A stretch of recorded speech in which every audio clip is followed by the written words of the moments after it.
How cool is this? There are some scientists looking in our galaxy and beyond for alien megastructures known as Dyson spheres, which is a structure that can absorb as much energy as possible from a sun in order to power a civilization. Uh, this is a pretty cool idea in a uh, different way or different idea of looking for alien life, since it's looking for very advanced alien life compared to looking for alien life that is on par with human technology or looking for microbial life. Of researchers say they've identified at least 7 stars that might be surrounded by super advanced alien megastructures known as Dyson spheres. Yes, I said alien structures, and I know what you're thinking, but just stay with me here, because the basic idea was this: superior intelligent life might build big structures around their home stars or planets as a way to harness or reuse that energy. A 1960s physicist who came up with this idea, Freeman Dyson, argued that if these structures existed, there'd be so much energy that human scientists on Earth could probably spot it because it would emit a lot of infrared radiation. So in this new study, researchers say they found 7 sources glowing in the infrared, those are their words, but couldn't find an obvious explanation for why these sources are glowing so much, which could mean they're Dyson spheres or something else entirely. And what I'm They could be a like type of brown dwarf, like a brown dwarf star, which is a uh, very small star, pretty much. I think it's like the core of a small star that only radiates thermal energy.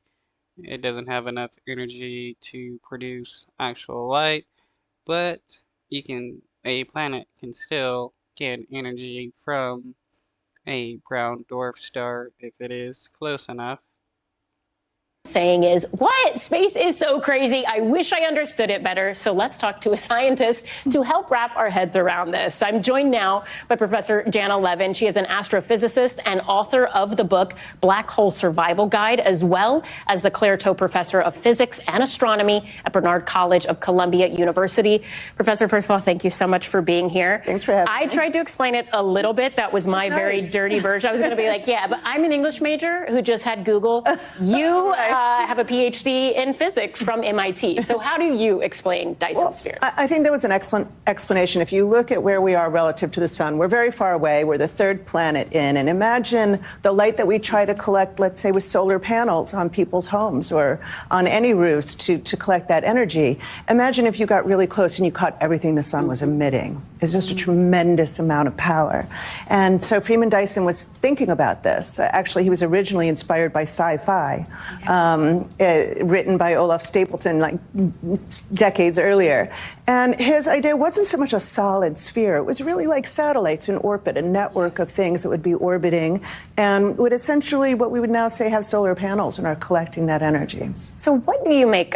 Yeah, it would be like a solar panel swarm, where there are like thousands upon thousands of solar panels swarming around the sun, collecting as much energy as it could from the star, and then transferring that energy back down to the civilization needing to use it. Um, it would be able to, uh, such a structure would be able to, like 1 day's worth of solar energy would be enough to power uh, Earth for 1 year. So imagine like collecting a year's worth of energy. Uh, Humans would be pretty set. The same for pretty much any other civilization that had the capability of creating a Dyson sphere.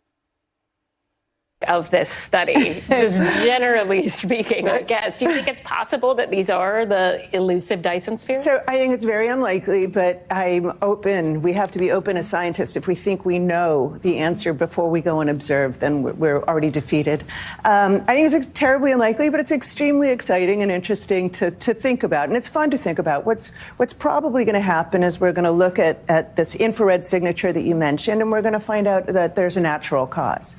So a lot of things emit heat in the infrared. You know, infrared goggles allow us to see human bodies and the heat of human bodies. And it's not that dissimilar that when we look in the infrared, we see things emitting heat. So the idea was if we had this very technologically advanced civilization, like thousands of years beyond where we are right now, and they could build such a thing and it was collecting all this energy, it would collect also some heat and would have to cool off, and we would see that in the infrared. But there are other natural possibilities that could explain. What do you think?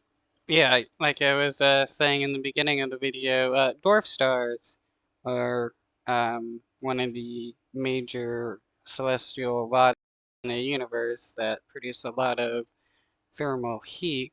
So more than likely, these potential structures considered to be Dyson spheres are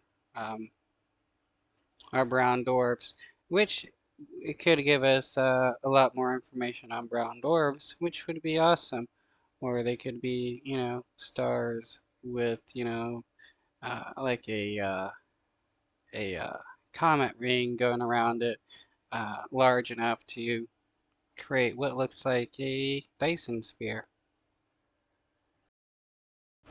Those possibly could Well, it could be a very young star that still has some material around it in kind of a disk, and that's how planets form. Planets coalesce out of these early disks, and those can emit in the infrared.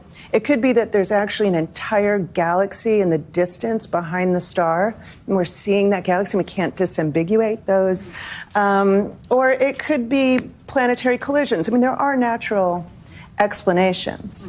But I think it's worth noting, we're looking just 1,000 light years around us. That sounds far, but it's actually really close. That's our backyard. The entire Milky Way galaxy is 100,000 light years across, and there are probably more